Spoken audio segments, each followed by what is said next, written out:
valiant soldier in the ranks. We've lost him to the female trickery of feminism, but it's okay. We're gonna keep on pushing. What's my mouth? It's your boy Laughs. I made looking cute, looking clean, looking sexy. Putting it in your face. Oh, that was crazy. That's not where I thought he was going.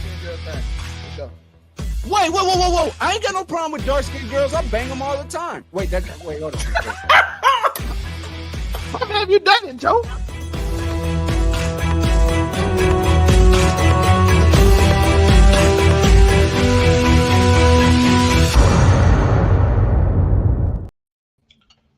What's good? Back again with another episode of Night 11 Left. It is the wonderful one and only Ranker, aka Mr. Monterey Hudson, your host for Make It Make Sense tonight.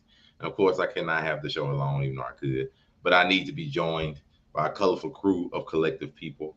First and foremost, the only one that's not looking down at other phones and letting know their distraction. It is the Afro Comedy 765. How you doing today? I'm doing work for the show. You already know. Your local neighborhood scumbag here to give the folks their daily dose of dirtbag. Same gimmick, different day. And then, of course, to his immediate left, we do have not a scumbag, but Mr. Slide in your DMs. It is happy birthday man himself, Unico Williams. How we doing today? What's good?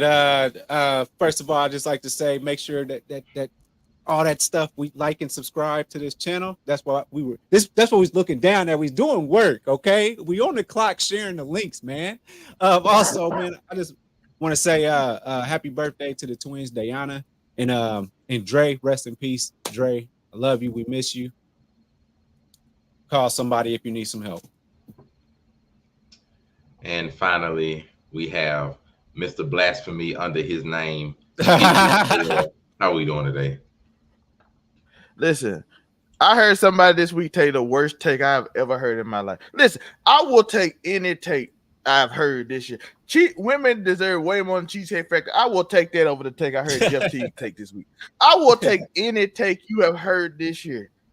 I will take even Myron Gaines, Dumb and Dumber, Women Deserve Less over the take of Jeff T saying MJ can't sing. Take niggas' mics away. That's all I got to say. Take niggas' mics away. I mean, you know, we just got to make sure you wasn't the one saying it. Otherwise, we have to take your mic away. Oh, no. Most. So, you know. That's why the question, Mike, that's why the question and then say take the mics away. Gotta take the mics away. And so, of course, this is a show. And Jeff T. Created by the Blurred Cartel. Make sure y'all go follow, like, and subscribe to the Blurred Cartel as well as to Overall 99 Media. Make sure to go join and be a part of all of those wonderful things as well as this lovely channel here. But we are here because it is the end of the year. And you know, when end of the year comes, you got to do lists. You got to do countdowns. You got to remember what has transpired over the course of the year. And I figure, why not have a list every week? Yes, we'll have one every week of different categories. You know, our own top 10 list that will be of my own creation. And I will have them discussed and debated by not only the hosts of the following people on the show that will be different on every week, most likely, but of course by everybody that is watching. I welcome all comments, all information, you know, give your opinions as we know we do here. And so first off, we're going to start with, as you see in the title, the top 10 of my choice, top 10 video games of 2023. First and foremost, we need to let you know the main disclaimers. This does not include DLC. DLC are connections or parts or extra creations of games. They are not games in and of themselves for the most part. So I'm not including DLC as a game alone. We're talking about just individual wholesale games that I feel as though represent gaming and the best of 2023. They're not going to necessarily remakes. Yes, remakes are individual separate games that happen to be remakes of former games, but they are somewhat, in some of these examples, entirely new games. So yes, there will be remakes included, just not DLC. No, because you know that you do top 10 DLC for your own thing, but I have to show the top 10 video games I feel of 2023. You know, so I will start off with what I feel is number 10. Number 10, I think, is one that came straight out of left field from the beginning of the year that surprised quite a bit of people, in my opinion. My number 10, I feel, is Hi-Fi Rush. I love this game. Pleasantly surprising, no doubt. Was a wonderful, one of those few games, you know, you get every year that comes straight out of left field that you didn't expect to be good. You didn't really hear of anything. And plus, it's a rhythm-based game. That in and of itself is difficult to catch on with. But Hi-Fi Rush it might be the surprise game of the year. It is wonderful. It is a great game. I really, really enjoyed just Hi-Fi Rush, everything was about, like, just, you know, the tone, the feeling, the gameplay is phenomenal. I give so much props for that. Just it's enjoyable, even just to look at, and, like, you know, give me some good memories and feelings of a lot of old other cartoons and different games and stuff. So I enjoy Hi-Fi Rush. This is my number 10. Hey, can we give backstory? It dropped on the same day as Redfall, which drop on the same day. Which Xbox, for some reason, Xbox chose to promote Redfall over this game. Well, you know, this game was announced. This game was announced the day it came out. It didn't even have an announcement. It didn't have a trailer, nothing. This game just came out the day Redfall came out. Like, hey, we dropping another game too, but we forgot to mention it. And here it is. And it's a way better game than the game they promoted for 3 years. Well, you know, Redfall had a lot more money behind the marketing. I didn't say behind the game, but behind the marketing. You know, it had a bigger company being Arcane Studios. You know, with Microsoft, of course, pushing the game like this is the one. This is our first major exclusive we've been planning for, and it was a horrendous failure for a number of reasons. So, you know, just it is what it is. The same day though. Yeah, it just so happens that, hey, you know, it came out the same day, but only one can survive. And we still talk about Hi-Fi Rush not on this list. And the other one is dang near dead on Steam. So, you know, this is what I feel though number 10 is. I feel like I'm not gonna really get a lot of pushback on any of the games until I get like a few of them under the belt and then be like, why is this so low and stuff. And of course, I didn't forget your comment. Mr. Hicks. We'll see if that ends up being number 1. But, so that's number 10. Number 9, I feel as though is another surprise, but only because I didn't really believe it would be that good, just because we know of how sometimes games go when they take forever to come out with sequels. But the visual stunningness of this game. Yes, it took such a long time for the sequel to come out. I almost didn't think it would be that good. But surprisingly, Alan Wake 2 is one of the best games this year. Bro. Yeah, you might have to go bring up the old 360 or pull out that old Game Pass to play Alan Wake, the first one. But wonderful narrative, wonderful visuals. This is one of the scariest games, if not the scariest game, this year. The jump scares were next level on this shit. It was good. The ambiance of it, like the whole ambiance of the game, the horror element of it was played up so high that it plateaued, but not in like a bad way. It was just consistently scary. Like I give it props for that. It was great. I was pleasantly surprised at how good like it was. Only because a lot of times when 13 years pass between game 1 and game 2, a lot of your fan base sometimes isn't there to meet you halfway. A lot of them just isn't. They ain't gonna make it too far. But Alan Wake 2 defied the odds. It was not Duke Nukem Forever. It was good. It was solid. The story was great. Game's great. I have no real issues with Alan Wake 2. Surprising, wonderful game. Although some people might wonder why I only have it in number 9. My reasoning is because not everybody likes scary games, and of course, the fan base, you would have to have played Alan Wake the first to really want to understand the purpose of Alan Wake 2 and a lot of the story elements that connects to it, as well as with the new main character. So it's not for everyone.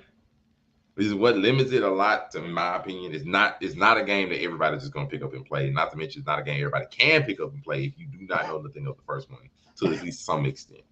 And the first one already is a headspace in of itself. But it's my number 9. We go to number 8. This is where we might get a little bit of the division, but I do have Street Fighter 6. Interesting. Okay, now I can jump into the discussion. I have Street Fighter 6 as number 8, and I will go ahead and put a nice disclaimer and spoiler. I don't have Mortal Kombat 1 on the list at all. Ooh. This is a fighting game that I chose for number 6. Going between this and Mortal Kombat does have a better story, but Street Fighter 6 was created more for average and regular players. It does have more features. Are a lot easier, folks. Yes, like it has more features to be able to do. For me, Mortal Kombat only has invasion mode, which I think is a step down from the other features that were available, at least in Mortal Kombat 9 and 10 that you were able to do. Street Fighter just has more to do. The online server was a bit better at launch. It's easier to pick up. The story mode isn't as good, but it does have somewhat of a story, even with a character creation model. So it's more friendly for more people, as well as the gameplay is definitely fluid, definitely wonderful. Like typical Street Fighter normally is when they're not, screwing around, Capcom. So in my opinion, this is the fighting game of the year. You know, we'll see what Tekken comes out with in January. And Mortal Kombat was good. Not saying that it wasn't, but I think Street Fighter 6 takes Fighting Game of the Year, and it takes a number 8 spot for the best games in 2023, in my opinion. Unico, you said you can jump in. What do you have to say about this number 8 spot for Street Fighter 6? This game and the model is so cartoonish. Like, I love how Street Fighter has that fluidity as to where, you know, like they can change their character models and make them look cartoonish. Like they got my man's here looking. Man, that story mode was terrible. I think that the cardboard box enemies was terrible. I think that was awful. Like, yeah, we got on jumpsuits and we got on a box, so that means that, you know, we enemies. But I had a lot of fun playing the game, playing through the story mode. I'm a story mode guy. You know, I'm scared to hop online because they might be mean to me. I know. And so they will be mean, even on this game where you got people smiling like this. Somebody be like, yeah. If I'm beating you in Street Fighter, I'm talking shit to the 9. And that's fair. So with that being said, but it was very easy to pick up and play. And I enjoyed playing with my creative player, you know, and I was like, I never thought that I would enjoy playing with a creative player. I thought I was just going to be straight up Ryu, but I had a great time playing with Ken's skills. And then, but you can also let me go ahead and do that upside down helicopter kick with Chun-Li out of nowhere. So the game was definitely fun, and we did push through the terrible story mode, but it was fun actually just fighting through it. As bad as the story was, in a sense, it was fun to fight through it. But you will get your butt kicked on there by them random AIs, though. So definitely so. Not be out here losing to Street Fighter AI. What are we fucking talking about? This is craziness. Man, they will throw a knife at you. Nigga, listen, I take any and all challengers as Zangief, guaranteed. My super combos are nice. This is not a joke to me. I'll meet you in the hub, and I'm not talking about the one you thinking. 765, you know vibes. So we're gonna go with number 8. That's Street Fighter. Number seven. Like I said, this might be a little more debatable, especially when I had Alan Wake. It's number 9, but I'm going to go with number 7 being Dead Space remake from the beginning of the year. I believe it'd be number 7. I almost forgot about this. Oh, yeah, I know. Once you go back to the games that came out in January, February, you got to think about it for a second. But this is my number 7, I feel, for a few reasons. One, to remake a game, whether it's good, whether it's bad. Remaking a game and it being successful is already a reward in and of itself. But Dead Space remake is actually quite good. It's just as scary as the original one. It keeps a lot of the flavor and a lot of the memories and a lot of the good parts of the original Dead Space. Adds on some other stuff that's also good. You know, the beautiful visuals. Necromorphs are still horrible to look at and horrible to fight. It doesn't change anything. And the difference between this and Alan Wake for me is that anybody can pick up Dead Space. This first one, anybody can pick it up and play it. Now, it is scary and all get out, and you know, you will get mutilated, and there's a couple of scenes that are just as gruesome to look at as they ever were. Not to mention, they got rid of the stupid meteor section. Thank God they actually got rid of something that was a negative from the original remake game. So they actually fixed problems. They fixed things that were bad. So it's actually a remake that listened, you know, okay, we're going to take this out. This wasn't good. Thank you. So to me, game is great. It's a wonderful, scary game. It's almost the best scary game of this year. Did great work with me. I have no real problems with Dead Space's remake. But anybody to pick up and play will scare the crap out of you at some points because them jump scares are something. It's fun once you get the hang of it, though. But yes, it's also fun. The narrative is not super deep. So unlike Alan Wake 2, you have to pay attention to almost everything. And I know it's basically exactly what you see. And I think the ease of access and the ease of play and just the ease of picking it up gives it that notch over Alan Wake 2, even though Alan Wake 2 has a more in-depth storyline. Yeah. But I do respect this one. Also, the weapon selection in Dead Space is amazing. They didn't add They didn't add in anything crazy, but they kept all the favorite staples from the original. You can never have a bad time shooting space. Yeah, I was just saying it's easy to pick up Dead Space. Dead Space is an easy game to pick up. You don't have to think as hard. You don't have to be like, oh, I got to be involved in the story. Be like, hey, listen, I just want to be scared. Basically. I just I'm want to be trying to see- I'm afraid. trying to see But by the way, I do want to say, even if you look at, Uh-oh.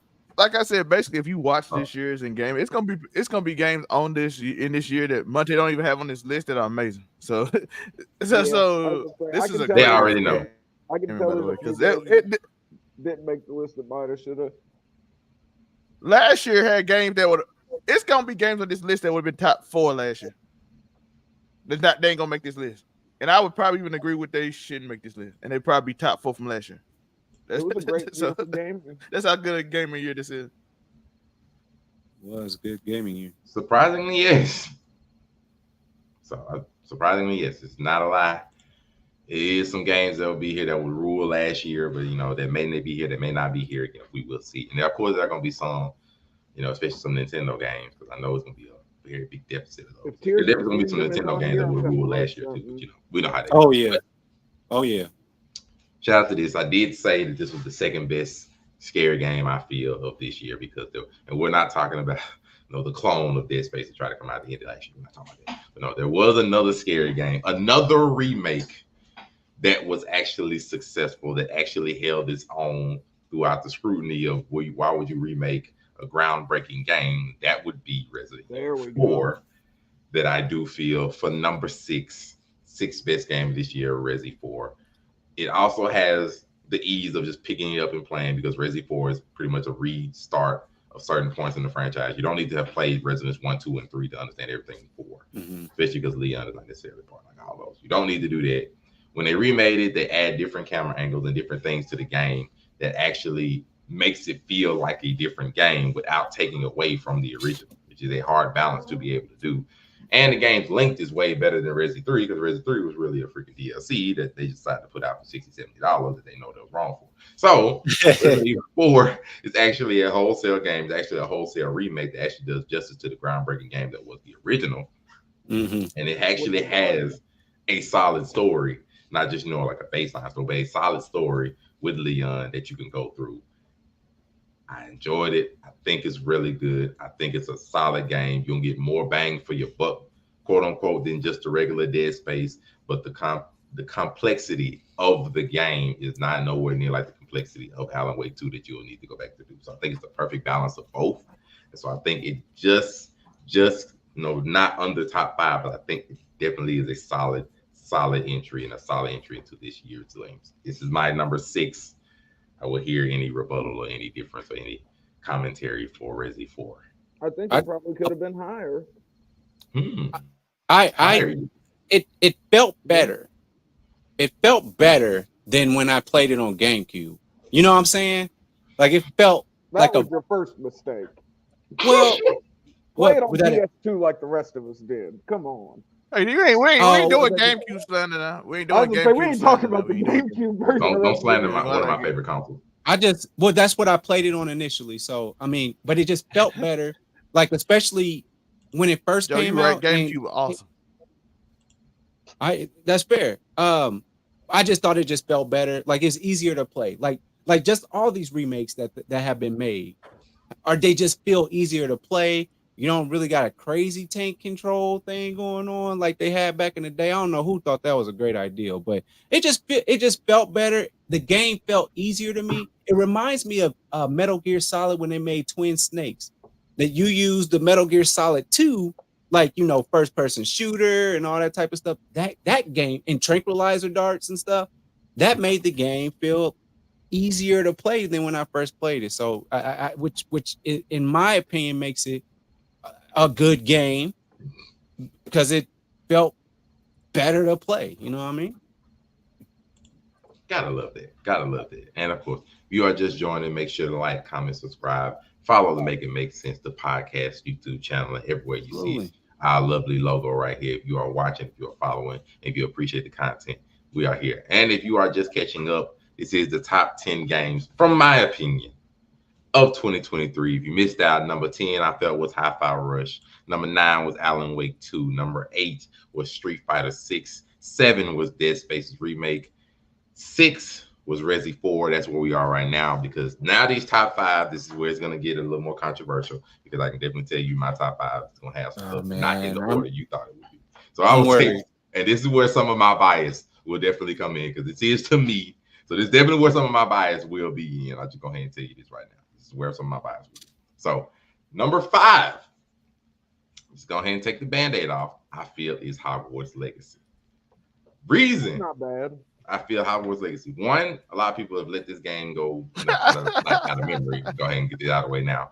But Hogwarts Legacy was one of the games when it was about to come out on its way out that people were afraid they'll actually be able to pull off the world of Hogwarts and actually be able to pull off this game with any kind of success. Since we do have things like Harry Potter and Deathly Hallows, those other games that sort of don't do the job well. But Hogwarts Legacy was a wonderful, wonderful game, wonderful open world, wonderful entry into the series. If you knew nothing of Harry Potter, you didn't have to. Gameplay was good. Everything about the game was fine. Everything, even from like the choices you was able to make. Now, it's not full open world choice. You couldn't necessarily be evil and, do a Vada Kedavra curse and just off somebody. No, you couldn't do it that way. They wouldn't let you be that dark. But You can it did actually be wonderfully successful as a game in and of itself. It was able to, assuage everybody's fears. We're not going to screw around with Harry Potter. We're not going to make it to where you're off Hagrid. We're not going to make it horrible for you to play. It's actually good. Streamed everywhere. So many people love watching it. So many people love playing it. Great introduction. Great wholesale in every fashion. It doesn't really have a lot of negatives other than, big post-game things, something like that. Game was great. Had no problems. I think Hogwarts Legacy is number 5 on the list. Who has things to say?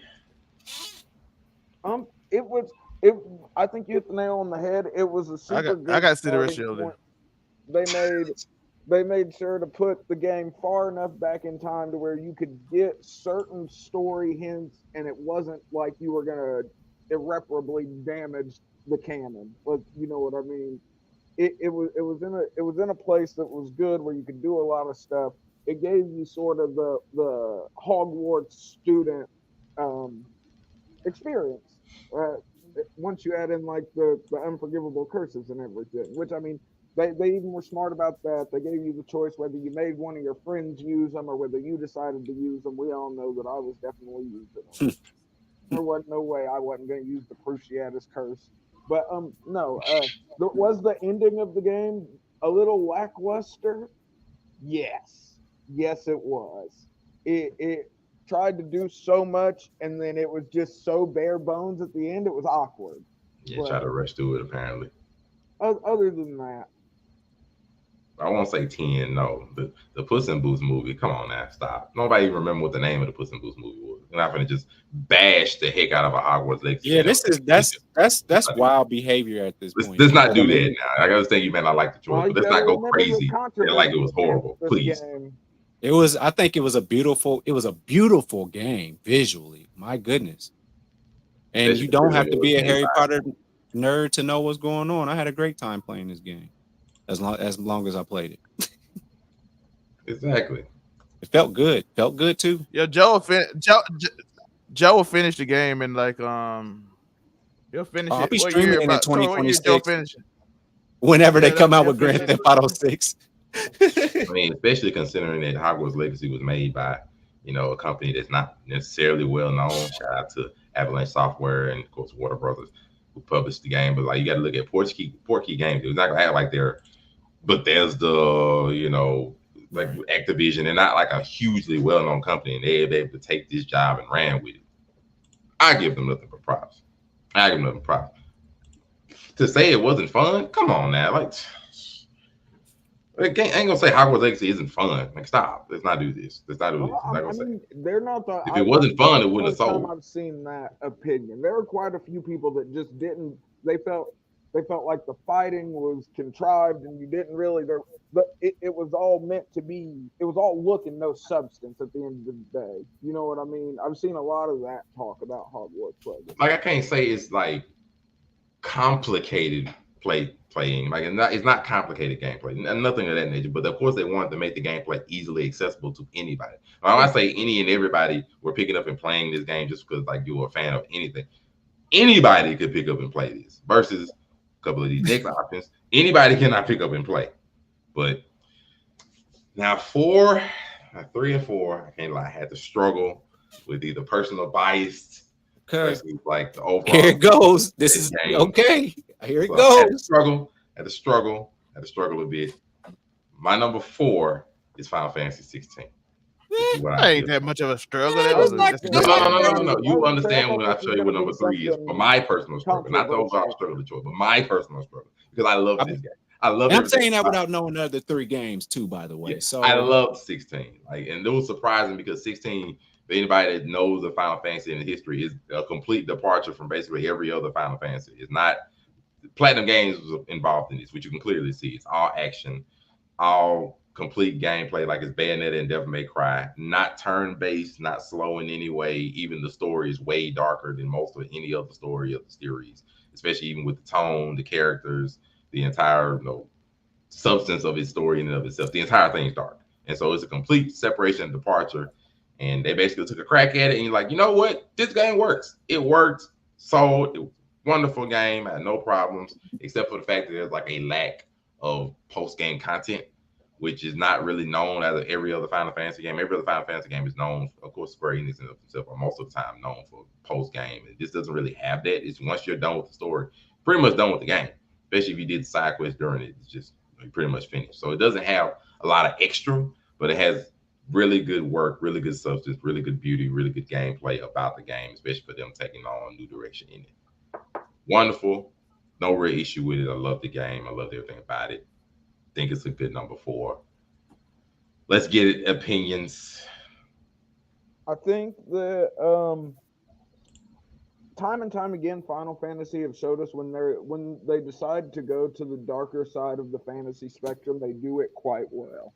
Whether you look back and it be Aerith's death in Final Fantasy VII, the whole Jecht storyline of Final Fantasy X. Whenever Final Fantasy or Squaresoft or Square Enix, I always get that. I forgot it's a thing.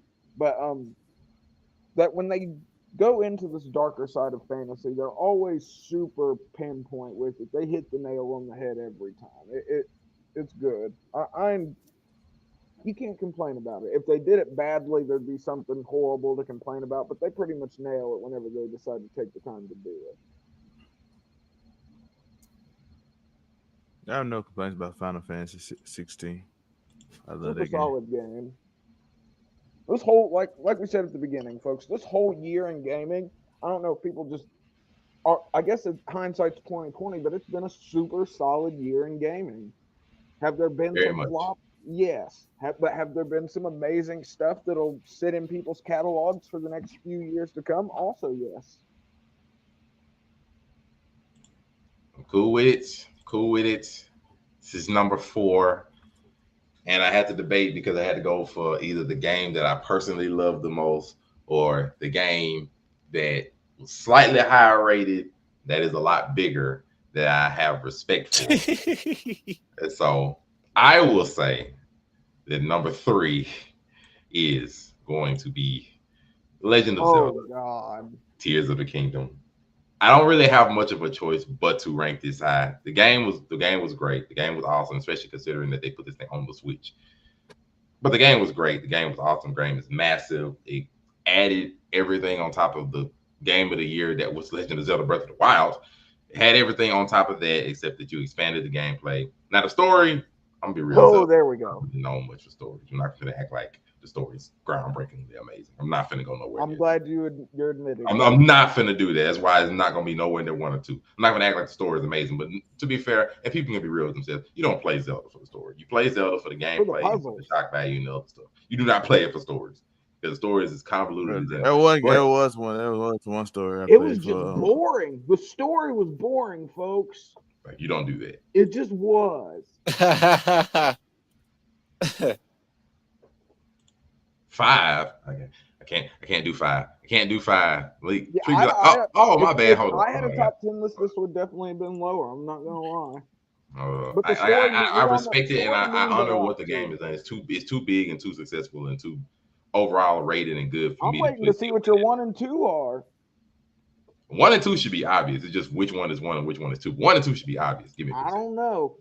Like, I'm not crazy. The list that I'm willing to bet, the game that I'm willing to bet money will win Game of the Year this year has not been on this list so far.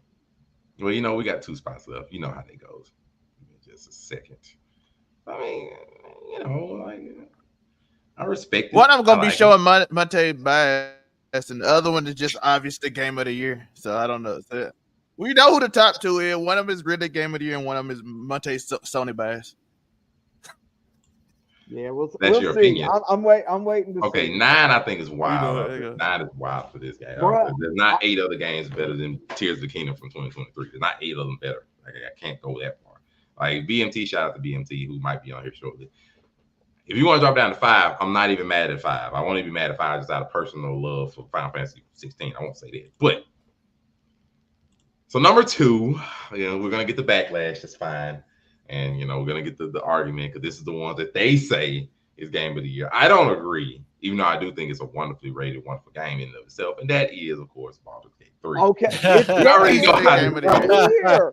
The Sony Bass Bass number one. I was gonna say, No, this I nigga's think it's fighting. not even Sony. I think it's 2.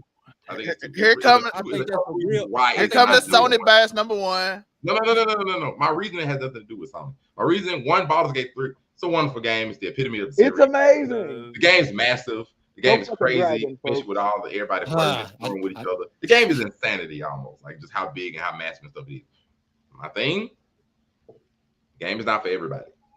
That's true. Okay, I'll give you that. It is not for everybody. Everybody cannot play top-down tabletop MMORPG style games. The You game gotta is love not for Dungeons and everybody. Dragons, yo. That is just the truth. Everybody's not into massively open world fantasy, like necessarily like World of Warcraft. It's just not for everybody. So it's not openly Which is level. also having a resurgence this year. The game is wonderful if you are into this kind of game. It's massive. It's wonderful. It's great. It is amazing. I don't really have anything negative to say about it. Just if you choose to play the game, and then of course when you get in the game, you might get lost with all the crap that you can do. Just good lord, especially Act 2. The tone shifts, the story shifts in the game. Have you guys ran an even Gotcha. playthrough yet? I got you.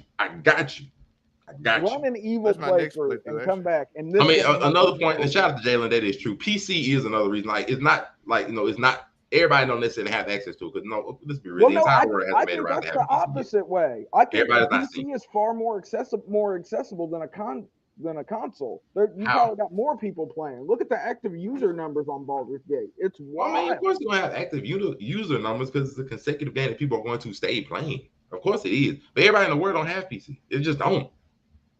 Like the more casual average gamer is going to most of the time, especially if they're younger, most of the time it's just gonna have some kind of console.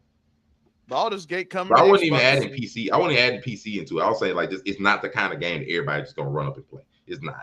Most people, you know, unless you're into that kind of fantasy style RPG game, which you know everybody here loves RPGs, you're not gonna necessarily know or go to Baldur's Gate 3 style for like what the freak is that? Like, oh. So it's not for everybody. Especially like just nobody necessarily gonna know the characters, nobody necessarily gonna be familiar with gameplay and that kind of style. Open world fantasy elements, it's just not. You know, everybody's just not gonna be immediately into Baldur's Gate like that. But once you get into that world from 1, 2 to 3, once you get into their realm, you're there. You're there.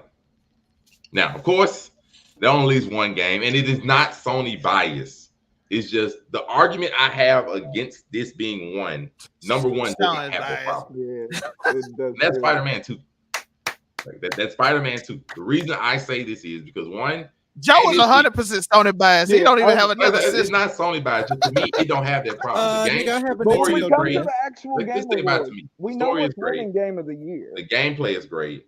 Whether it be the dual characters, the dual character gameplay, the gameplay of the both characters are completely different from each other.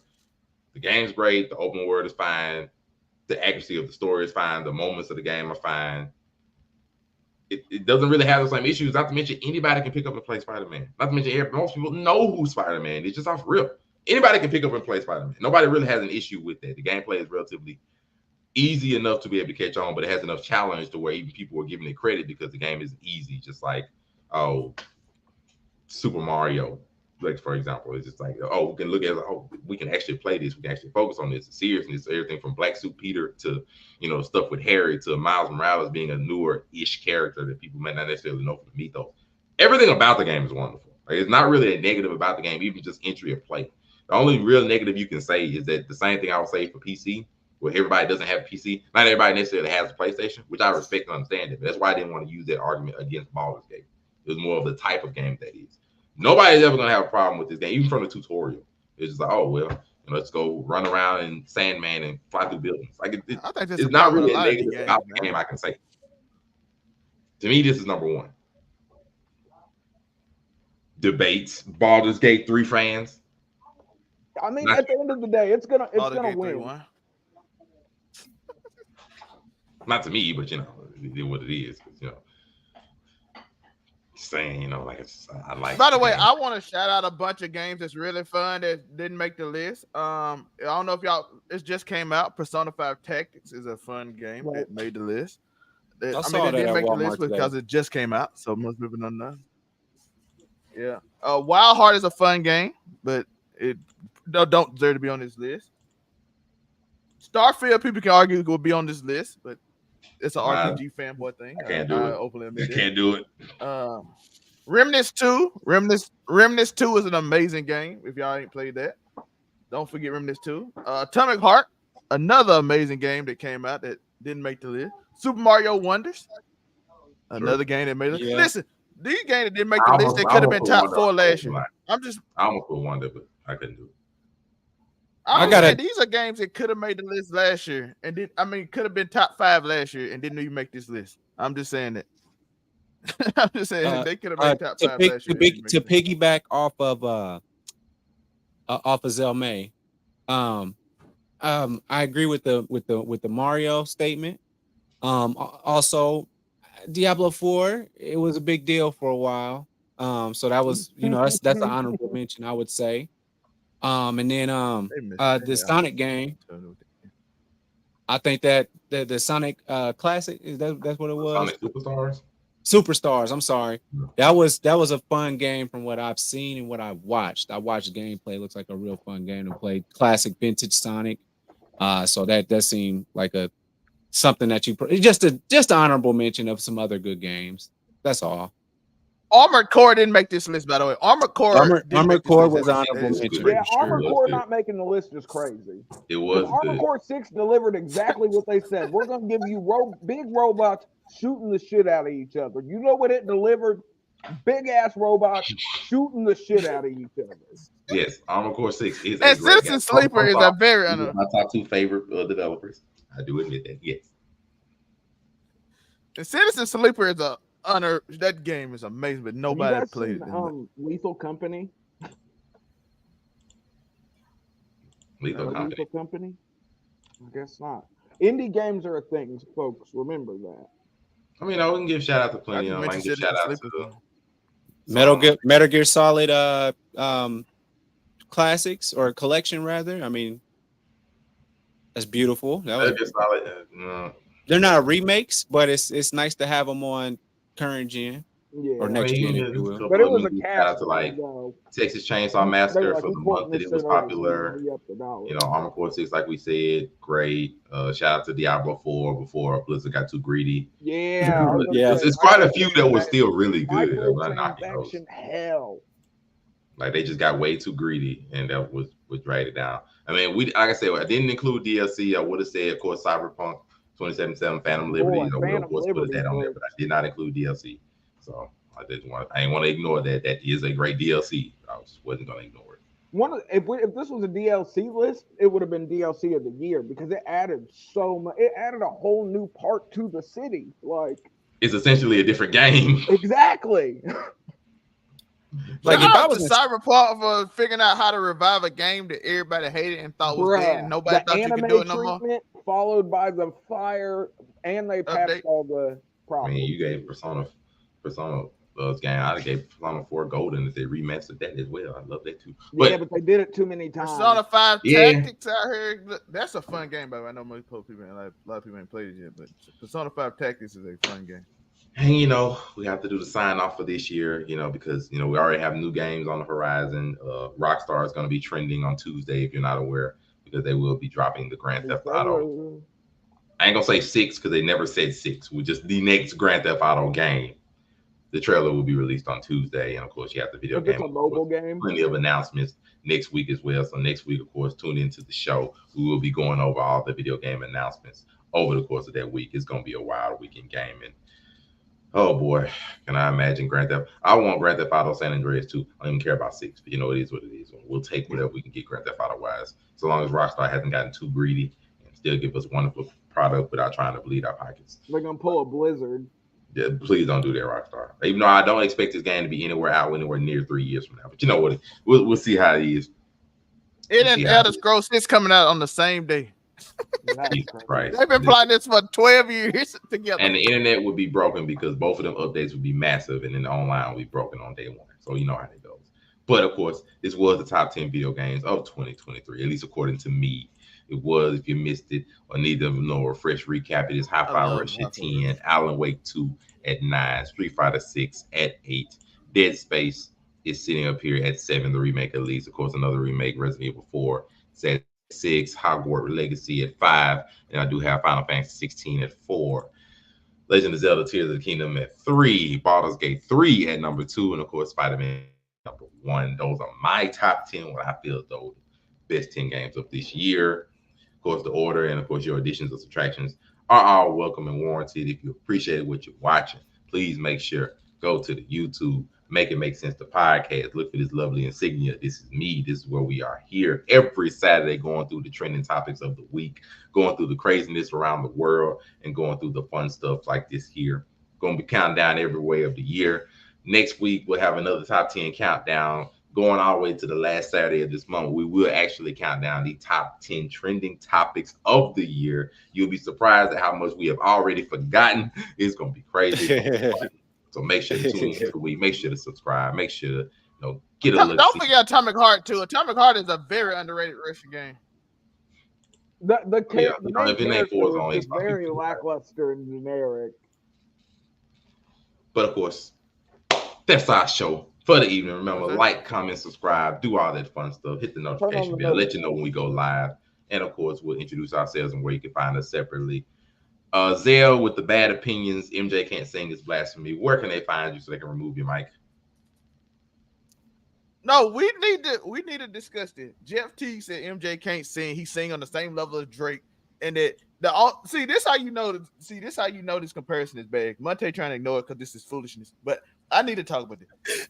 Listen, man said he can sing good as Drake. Listen. I'm doing a wave right now because I don't know what's going on. That's how upset I am. I got like some problems or something. It's going crazy. This man said MJ can't sing. This how you know opinion bad. When you initially go to the best person you think can sing.